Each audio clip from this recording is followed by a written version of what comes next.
அழுது அழுது கரைந்த அவலம் உலகம் கேட்கலாம் சுமோமே நெஞ்சம் பிளந்தாடும் பெரு சூரத்தின் தொடரையே எங்கள் நிலம் எங்கள் வளம் இழந்தோமே உடல்கள் சீன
எங்கே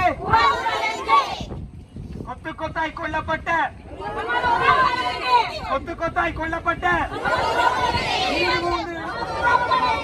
வேனில் கடத்தி செல்லப்பட்ட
சார்ந்த நான் வடக்கு கிழக்கு வலிந்து காணாமலாக்கப்பட்ட உறவுகளின் சங்கத்தின் செயலாளரும் வவுனியா மாவட்ட தலைவியுமாக உள்ளேன். இன்றைய தினம் இந்த சர்வதேச சிறுவர் தினத்தில் நாம் அடையாள உண்ணாவிரதத்தை தொடர்ந்து செய்து வருகின்ற போது இன்றைய நிகழ்வை நிறைவு செய்வதற்காக நாம் இன்றைக்கு ஐநா மனித உரிமை ஆணையாளருக்கு ஒரு அறிக்கையினை சமர்ப்பிக்க உள்ளோம். அந்த அறிக்கையானது இந்த ஊடக வாயிலாக வாசிக்கப்பட்டு பின்னர் ஐநாவுக்கு அனுப்பி வைக்கப்படும்.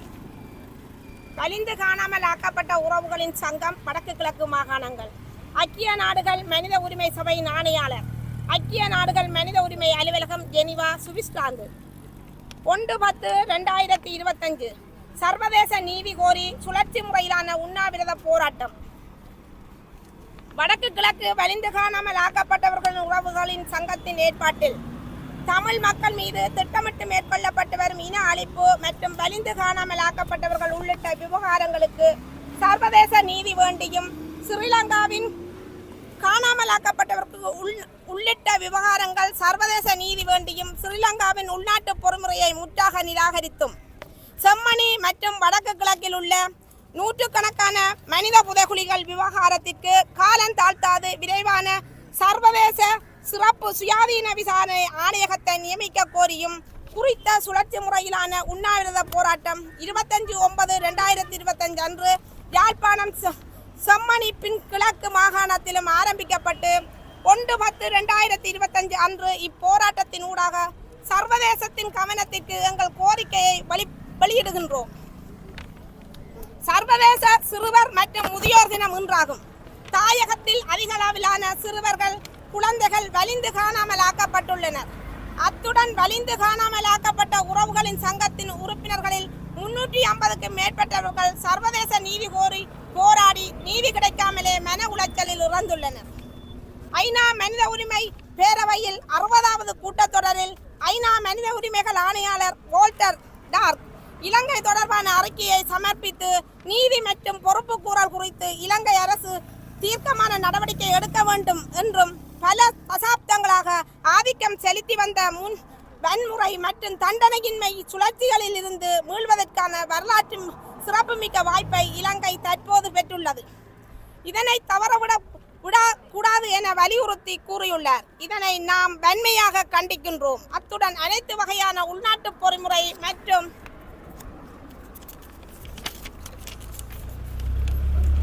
காணாமல் ஆக்கப்பட்டோருக்கான அலுவலகம் OMB நாம் முற்றாக நிராகரிக்கின்றோம். சர்வதேச நீதி பொறிமுறைகளில் மட்டுமே நாம் நம்பிக்கை வைக்கின்றோம். சுயாதீனமாக பக்கசார்பற்ற சர்வதேச பொறிமுறையை நாம் கோருகின்றோம். தற்போதைய அலுவலக கருத்திட்டம் தரமுயர்த்தப்பட வேண்டும் என கேட்டுக்கொள்கின்றோம். ஸ்ரீலங்கா அரசு தமிழ் மக்கள் மீது மேற்கொள்ள கொண்டு வரும் இன அழிப்பு தொடர்பான விசாரணையை மேற்கொள்ள பன்னாட்டு நீதிமன்றத்திடம் ICJ பாரப்படுத்த வேண்டும். 2002 ஜூலை 1 காலத்தால் முற்பட்ட குற்றங்களை விசாரிக்கும் வகையில் சர்வதேச குற்றவியல் நீதிமன்றத்துக்கு ICC முற்பட்ட காலங்களுக்கு விசாரணை மேற்கொள்ள முடியாத விடத்து இலங்கை தொடர்பான சிறப்பு சர்வதேச குற்றவியல் தீர்ப்பாயம் ஒன்றை ஏற்படுத்தி இனவழிப்பு உள்ளிட்ட குற்றவியல் பொறுப்பு குரலுக்கு சட்ட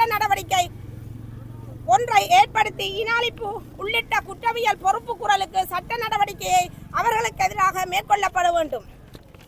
மனித புதைகுழிகள் பற்றி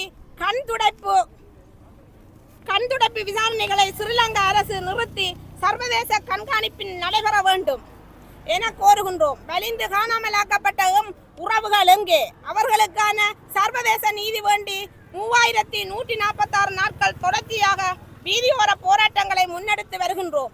அவர்களுக்கான சர்வதேச நீதியை விரைந்து வழங்க நடவடிக்கை எடுக்குமாறு கோருகின்றோம். கட்டமைக்கப்பட்ட இன அழிப்பு தொடர்ந்து நிறுத்த பின்வரும் உடன் நடவடிக்கை எடுக்குமாறு சர்வதேச சமூகத்தை கேட்டுக்கொள்கின்றோம். அனைத்து தமிழ் அரசியல் கைதிகளின் நிபந்தனையின்றி விடுதலை செய்யப்பட வேண்டும். 2வது, ஆக்கிரமிக்கப்பட்ட நிலங்களை விடுவிக்கப்பட வேண்டும். 3வது, ஊடகவியலாளர் தமது சுயாதீன ஊடக கணிப்புகளை முன்னெடுப்பதற்கு அனுமதிக்கப்பட வேண்டும். சிங்கள குடியேற்றம் பௌத்தமயமாக்கல் உடன் நிறுத்தப்பட வேண்டும். தமிழர் தாயக பிறப்பில் ஆக்கிரமிப்பு நிற்கும் சிங்கள இராணுவம் வெளியேற்றப்பட வேண்டும்.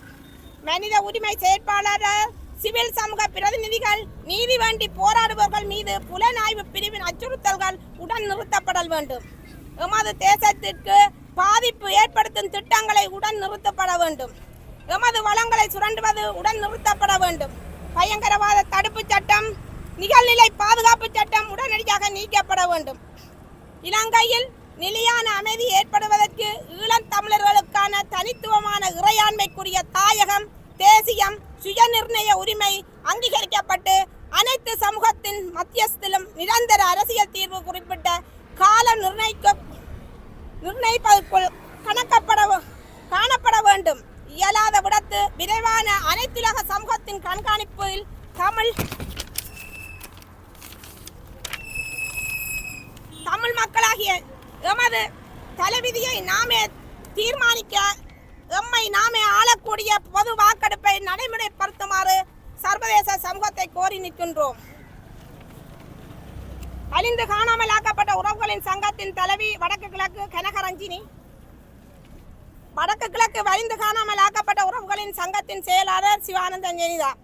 இந்த பிரதிகள் செயலாளர் நாயகம் ஐக்கிய நாடுகள் சபைக்கும், ஐக்கிய நாடுகள் பாதுகாப்பு சபைக்கும், மனித உரிமைகள் பேரவை உறுப்பு நாடுகளின் தூதரகங்களுக்கும் அனுப்பி வைக்கப்படும். அரசுக்கு உள்நாட்டு பொறிமுறையை செய்வதற்காக ஒரு அறிக்கையை இலங்கைக்காக அறிக்கை ஒன்று வெளியிடப்பட்டிருக்கின்றது. அந்த அறிக்கையினை நாங்கள் முற்றாக நிராகரிக்கின்றோம்.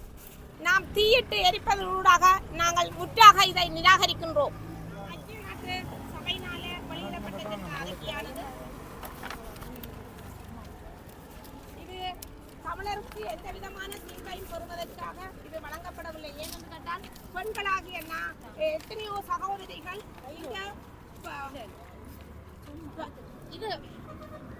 எத்தனையோ பெண் சகோதரிகள் பலாத்காரம் பண்ணி இறக்கப்பட்டிருக்கின்றார்கள். எனவே அவர்களுக்கு எந்தவித நீதியும் கிடைக்கப்படவில்லை. இந்த சர்வதேச சமூகம் இந்த புதைகுழிகளில் இருக்கின்ற ஒரு உறவுகளுக்கு எந்தவித நீதியும் வழங்காத போது நாம் அந்த அரசியலிலே இலங்கை அரசை காப்பாற்றிக் கொண்டிருக்கின்றபடியினால நாம் இந்த அறிக்கையை நாங்கள் முற்றாக நிராகரிக்கிறோம். தீயிருக்கு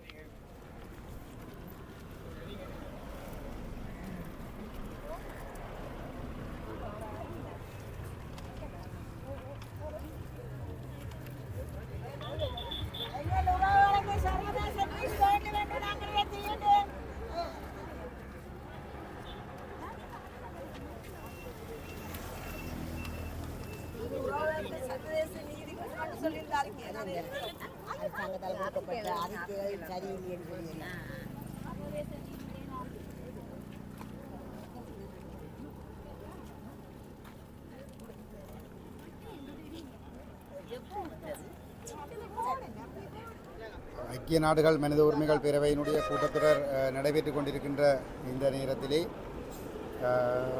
சந்திரிகா அம்மணியினுடைய செம்மணியிலே அவருடைய இனவாத இராணுவத்தினரால் கைது செய்யப்பட்டு மிக கொடூரமாக சித்திரவதை செய்யப்பட்ட பின்னர் படுகொலை செய்து புதைக்கப்பட்ட பல்லாயிரக்கணக்கான தமிழ் உறவுகளுடைய படுகொலைக்கான சர்வதேச குற்றவியல் விசாரணையை வலியுறுத்தியும், அதேபோன்று வடக்கு கிழக்கிலே பல்வேறுபட்ட இடங்களிலும் சிங்கள ஆக்கிரமிப்பு இராணுவத்தினரால் கைது செய்யப்பட்டும் கடத்தப்பட்டும் காணாமல் ஆக்கப்பட்ட பின்னர் கொன்று புதைக்கப்பட்டவர்களுடைய சர்வதேச நீதிக்காகவும், முள்ளிவாய்க்கால் உள்ளிட்ட தமிழ் தேசத்தின் மீது ஸ்ரீலங்கா அரசு மேற்கொண்ட இனப்படுகொலைக்கு ஒரு முழுமையான சர்வதேச குற்றவியல் விசாரணை வேண்டுமென வலியுறுத்தியும், இலங்கை அரசினால் நடத்தப்படுகின்ற உள்ளக விசாரணை மூலம் நீதி கிடைக்காது என்பதனை ஆணித்தரமாக வெளிப்படுத்தியும், வலிந்து காணாமலாக்கப்பட்ட உறவுகளால் இன்றைய தினம் 6வது நாளாக ஒரு போராட்டம் இந்த செம்மணி அம்மணியினுடைய சந்திரிகா அம்மணியினுடைய இந்த செம்மணி புதைகுழி அமைந்திருக்கின்ற இந்த பிரதேசத்திலே மேற்கொள்ளப்பட்டிருக்கின்றது. இந்த வலிந்து காணாமலாக்கப்பட்ட உறவுகள் கடந்த 6 நாட்களாக இந்த இடத்திலே தொடர்ச்சியாக இந்த சர்வதேச குற்றவியல் விசாரணை நடத்தப்பட வேண்டும் என வலியுறுத்தி இந்த போராட்டத்தை நடத்தி இருக்கின்றார்கள். ஆகவே ஐக்கிய நாடுகள் மனித உரிமைகள் பேரவையானது தமிழ் மக்கள் மீது நடந்த இந்த இனப்படுகொலை மற்றும் ஸ்ரீலங்கா இராணுவத்தினராலும் அவர்களோடு இணைந்து இயங்கிய துணை இராணுவ குழுக்களாலும் கைது செய்யப்பட்டும் கடத்தப்பட்டும் வலிந்து காணாமலாக்கப்பட்டவர்கள் தொடர்பான பொறுப்புக்கூறல் விவகாரத்தை தொடர்ந்தும் உள்ளக விசாரணைக்குள் முடக்கி வைத்திருக்காமல், ஐக்கிய நாடுகள் மனித உரிமைகள் பேரவைக்குள் தொடர்ந்தும் முடக்கி வைத்திருக்காமல், அதனை உடனடியாக பாதுகாப்பு சபைக்கு பாரப்படுத்தி உடனடியாக ஒரு சர்வதேச குற்றவியல் விசாரணையை ஆரம்பிப்பதற்கான நடவடிக்கைகளை மேற்கொள்ள வேண்டும் என்பதுதான் இந்த போராட்டக்காரர்களுடைய கோரிக்கையாக இருக்கின்றது. குறிப்பாக ஏற்கனவே இந்த ஐக்கிய நாடுகள் மனித உரிமைகள் பேரவையினாலே 2014ஆம் ஆண்டு உருவாக்கப்பட்ட இந்த சாட்சியங்களை திரட்டுகின்ற பொறிமுறை ஊடாகவும், அதற்கு பின்னர் 21ஆம் ஆண்டு ஆரம்பிக்கப்பட்ட ஒஸ்லெப் ஊடாகவும் சுமார் 10,000க்கும் அதிகமான சாட்சியங்கள் திரட்டப்பட்டிருக்கின்றது. அந்த சாட்சியங்களில் வழங்கியவர்கள் பல நூற்றுக்கணக்கானவர்கள் இன்று உயிரோடு இல்லை. அதன் காரணமாக அவர்கள் வழங்கிய சாட்சிகள் இந்த குற்றவாளிகளுக்கு எதிராக எந்தொரு நீதிமன்றங்களிலும் பயன்படுத்த முடியாத நிலைமை ஒன்று உருவாகி இருக்கின்றது. ஆகவே எஞ்சியிருக்கின்றவர்கள் உயிரோடு இருக்கின்ற சந்தர்ப்பத்தில் அல்லது அவர்கள் ஒரு குற்றவியல் நீதிமன்றம் ஒன்றிலே சாட்சியங்களை நேரடியாக வழங்கக்கூடிய ஒரு நிலைமை இருக்கக்கூடிய ஒரு சூழலிலே அவர்களுடைய சாட்சியங்களை சரியான முறையில் பயன்படுத்தக்கூடிய வகையிலே உடனடியாக ஒரு சர்வதேச நீதிமன்ற குற்றவியல் நீதிமன்ற விசாரணை ஒன்றை ஆரம்பிப்பதன் மூலமாக திரட்டப்பட்ட சாட்சியங்களின் அடிப்படையில் அந்த சாட்சிகளை வழங்கியவர்கள் அதனை அந்த நீதிமன்றங்களிலே வந்து சாட்சியங்களை ஒப்புவிக்கக்கூடிய ஒரு சூழலை உருவாக்க முடியும்.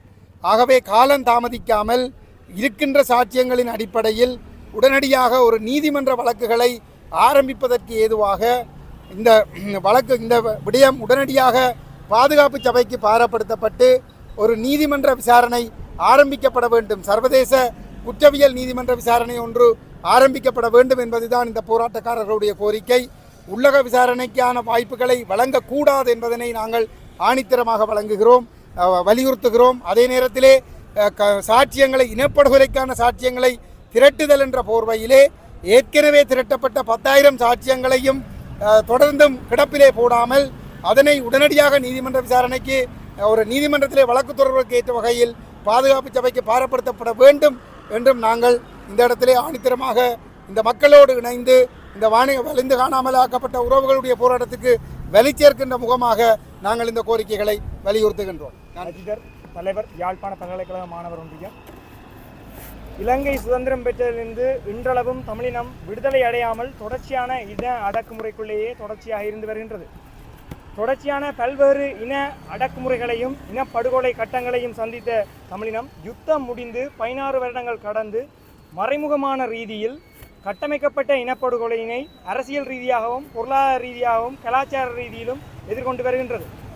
இந்த வேளையில் ஐக்கிய நாடுகள் சபையின் 60வது கூட்டத்தொடர் நடைபெறும் வேளையில் பாலஸ்தீனத்தை, அதாவது தங்களுடைய சொந்த நாடுக்காக போராடுகின்ற பாலஸ்தீனத்தை அங்கீகரிக்கின்ற, பாலஸ்தீனத்தை தனி நாடாக அங்கீகரிக்கின்ற அரசாங்கம் இதுவரைக்கும் தமிழர்கள் பற்றிய பிரச்சனையிலோ இல்லைன்னா தமிழர்கள் பற்றிய தீர்வையோ இதுவரைக்கும் எந்த விதமான ஒரு அரசியல் தீர்வையும் முன்வைக்காது என்றது தொடர்ச்சியாக இந்த இனப்பிரச்சனைக்கு, இந்த நிலப்பரப்பில் இருக்கிற இனப்பிரச்சனைக்கான ஒரு தீர்வை கொடுக்காத ஒரு மனநிலையே தமிழ் மக்களுக்கு கொடுத்து கொண்டிருக்கின்றது. தமிழ் மக்கள் எதிர்பார்ப்பது என்னவென்றால் தங்களுடைய சுயநிர்ணய உரிமையினை உறுதி செய்கின்ற மரபுவழி தாயகத்தினை நிலை பேராக கொண்ட ஒரு அரசியல் தீர்வினையை அவர்கள் எதிர்பார்த்து நிற்கின்றார்கள். அதனை இந்த அரசாங்கம் முன்வருவதற்கு தயாராக இல்லை. நீண்ட நெடுங்காலமாக தமிழர்களுடைய நிலங்கள் சிங்கள பௌத்தமயமாக்கல் உட்படுவதுடன் தமிழ் மக்களின் பூர்வீக நிலங்கள் இன்னும் கையளிக்கப்படாமலேயே இருந்து வருகின்றது. மற்றும் யுத்தம் முடிந்து 70% இராணுவ முகாம்கள் இன்னும் வடக்கு கிழக்கு நிலப்பகுதியிலேயே நிலைப்படுத்தப்பட்டிருக்கின்றது. பயங்கரவாத தடை சட்டத்தை அகற்றுவோம் என்று சொன்னார்கள். ஆனால் இன்றளவும் பயங்கரவாத தடை சட்டம் ஜனநாயக ரீதியில் போராடுகின்ற இளைஞர்களுக்கும் தமிழ் இளைஞர்களுக்கும் மிக பெரும் அச்சுறுத்தலாகவே இருந்து வருகின்றது. இந்த அரசாங்கம் அரசியல் கைதிகளை முற்றுமுழுவதாக விடுதலை செய்வோம் என்று சொல்லித்தான் ஆட்சி பொறுப்பேற்றினார்கள். அப்படி சொல்லித்தான் தமிழ் மக்களுடைய வாக்குகளை கபலீகரம் செய்து ஆட்சி பொறுப்பேறினார்கள். ஆனால் இன்றளவும் தமிழ் மக்களை அந்த அரசியல் கைதிகளை விடுவிப்பது தொடர்பான அவர்களை விடுவிக்க முடியாது என்கின்ற ஒரு செய்தியை தெரிவித்திருப்பது என்பது இந்த மக்கள் இந்த அரசாங்கத்தின் மீது தொடர்ச்சியாக ஏமாற்றம் அடைந்து வந்திருக்கின்றார்கள் என்பதனை காட்டுகின்றது. இந்த வேளையில் தங்களுடைய பிள்ளைகளை உள்நாட்டு யுத்தத்தில் அநியாயமாக இந்த இராணுவம் கடத்தி சென்று வீடு வீடாக கடத்தி சென்று வெள்ளை வேனில் கடத்தி சென்று மற்றும் வெள்ளை கொடியுடன் சரணடைந்தவர்களை கடத்தி சென்று இன்றளவும் தங்களுடைய பிள்ளைகளுடைய புகைப்படங்களோடையோ இல்லாட்டா தங்கள் தாய் தந்தையின் புகைப்படத்தோடையோ தங்களோட உறவினர்கிட்ட புகைப்படத்தோடையோ இந்த உறவினர்கள் இன்றைக்கு வீடு ஊராக இழஞ்சு கொண்டிருக்காங்க.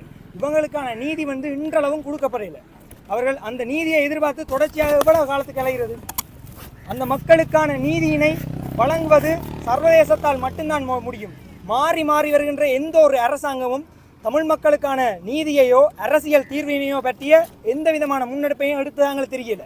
இதை சர்வதேசம் மட்டும்தான் தமிழ் மக்களுக்கான நீதியை கொடுக்கும் என்று நாங்கள் சொல்கிறோம். அதுக்கு மிக முக்கியமாக இப்போ கிட்டடியில் நடந்திருக்கக்கூடிய மன்னாரில் நடந்திருக்கக்கூடிய அந்த காற்றாலை பிரச்சனையில் பார்த்தா தெரியும் தமிழ் மக்கள் எவ்வளவு தூரம் இந்த அரசாங்கத்தின் மீது ஏமாற்றத்தில் இருக்கின்றார்கள் என்ற விடயம் அந்த விஷயத்தில் பார்த்தீங்கன்னா தெரியும். இன்றளவும் போலீசாரினுடைய அராஜக போக்கு தமிழ் மக்கள் மீது ஏதோ ஒரு வழியில் தொடர்ந்து ஒன்று இருக்குது. அதுக்கு மன்னார் பிரச்சனை ஒரு உதாரணம். இந்த மக்கள்லாம் தீர்மானிக்கணும் எங்களுக்கு எது தேவை எது தேவையில்லைன்னு. மக்களுக்கு தேவையில்லாத எந்த ஒரு அபிவிருத்தியும் எங்களுக்கு தேவையே இல்லை. அதைத்தான் அந்த மக்கள் சொல்லிக் கொண்டிருக்கிறாங்க. இந்த மக்கள் இந்த அரசாங்கத்தின் மீது மாறி மாறி வருகின்ற எந்த ஒரு சிங்கள பேரினவாத அரசாங்கத்தின் மீதும் நம்பிக்கைட்டு தான் இருக்கிறார்கள். இவர்களுக்கான தீர்வினை சர்வதேசம் மட்டும்தான் கொடுக்க முடியும் என்று நாங்கள் நம்புகிறோம். இந்த சூழ்நிலையில் இலங்கை அரசின் மீது எவ்வகையில் நம்பிக்கை கொள்வது என்று ஒட்டுமொத்த தமிழ் சமூகம் கேள்வி எழுப்பிக் கொண்டே இருக்கின்றது. நன்றி, வணக்கம்.